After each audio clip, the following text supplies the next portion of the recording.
ಇದನ್ನು ಸರ್ಕಾರ ಮುಚ್ಚಾಕುವಂಥದ್ದಕ್ಕೆ ಪ್ರಯತ್ನ ಮಾಡ್ತಾ ಇರುವಂಥದ್ದು. ಈಗ FSLI ರಿಪೋರ್ಟ್ ಬರಬೇಕು, ಫೋರೆನ್ಸಿಕ್ ಲ್ಯಾಬ್ ರಿಪೋರ್ಟ್ ಬರಬೇಕು.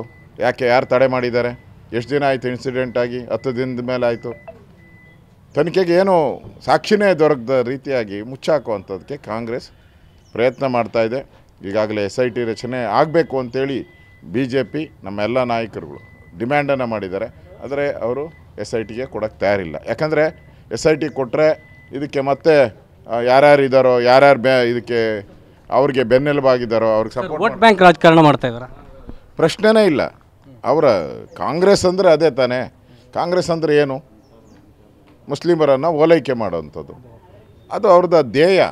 ಇವಾಗ ಅಯೋಧ್ಯೆ ವಿಚಾರದಲ್ಲೂ ಅದನ್ನೇ ಅವ್ರು ಮಾಡ್ತಾ ಇರೋದು, ಇಲ್ಲೂ ಕೂಡ ಅದನ್ನೇ ಅವ್ರು ಮಾಡ್ತಾ ಇದ್ದಾರೆ. ಅದಕ್ಕೆ ಇದ್ರ ಸಂತ್ರಸ್ತೆಗೆ ಚಿಕಿತ್ಸೆ ಕೊಡಿಸುವಂಥ ಕೆಲಸ ಮಾಡಲಿಲ್ಲ, ಅವಳು ಎಲ್ಲಿದ್ದಾಳೆ ಅಂತಲೂ ಕೂಡ ಹೇಳ್ತಾ ಇಲ್ಲ. ಯಾಕೆ ಸರ್, ಏನಾಗಿದೆ ಅವ್ರಿಗೆ? ಎಲ್ಲ ಮುಚ್ಚಾಕಕ್ಕೆ ಅವತ್ತಿನ ಅಧಿಕಾರಿಗಳು ಯಾರ್ಯಾರಿದ್ದರು ಭಯ ಬೀಳಿಸಿ, ಅಧಿಕಾರಿಗಳು, ಪೊಲೀಸ್ ಅಧಿಕಾರಿಗಳು ಭಯ ಬೀಳಿಸಿ ಅವರನ್ನು ಊರಿಗೆ ಓಡೋಗೋ ರೀತಿ ಮಾಡಿದ್ದಾರೆ.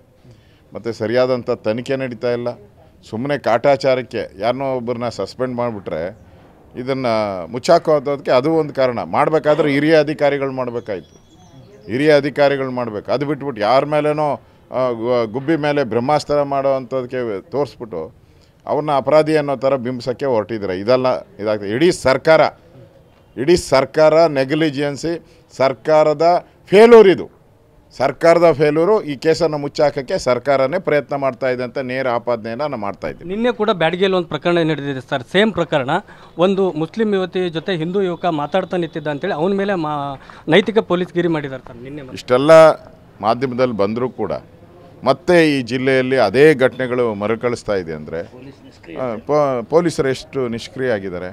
ಅವ್ರಿಗೆ, ಈ ಪೊಲೀಸರಿಗೆ ಬೆಂಬಲ ಕೊಡ್ತಾ ಇರೋದು ಯಾರು, ಯಾವ ವ್ಯಕ್ತಿಗಳು, ಇವನ್ನೆಲ್ಲ ಇಲ್ಲಿ ಹಾಕ್ಕೊಂಡು ಇವ್ರಿಗೆ ಬೆಂಬಲ ಕೊಡ್ತಾ ಇರೋವಂಥ ಸರ್ಕಾರದ ಸಚಿವರಾಗಲಿ MLAಗಳಾಗಲಿ ಯಾರು ಅನ್ನೋದು ಬಯಲಿಗೆ ಬರಬೇಕಲ್ಲ. ಅದಕ್ಕೆ ನಾವು SIT ತನಿಖೆಗೆ ಆಗ್ರಹ ಮಾಡ್ತೀವಿ. ಕೊನೆಯದಾಗಿ ನಿಮ್ಮ ಹೋರಾಟ ಹೆಂಗಿರುತ್ತೆ ಸರ್, ಇಲ್ಲಿ ನಿಲ್ಲಿಲ್ಲ ಅಂತಂದ್ರೆ ಮುಂದೆ?